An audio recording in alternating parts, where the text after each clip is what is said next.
چشمانی مستن، هزار و یک بهانه، نگاهی عاشقانه، سری سفره خانه، در آن چشمانی مستن، هزار و یک بهانه.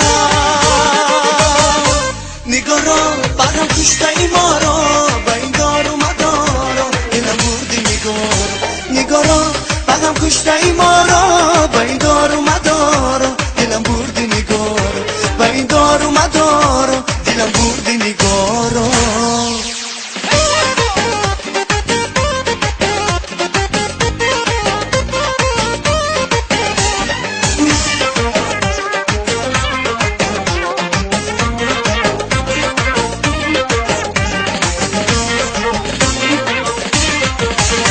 با برگی گل نوشتم حدیثی آشنایی، که روز عاشقانه سراغی من بیایی. با برگی گل نوشتم حدیثی آشنایی، که روز عاشقانه سراغی من بیایی. نگاه را بغم کشته ای ما را، به این دار و مدارا دلم بردی نگاه را بغم کشته ای ما را، به این دار و مدارا دلم بردی نگاه را، به این دار و مدارا دلم بردی نگاه را.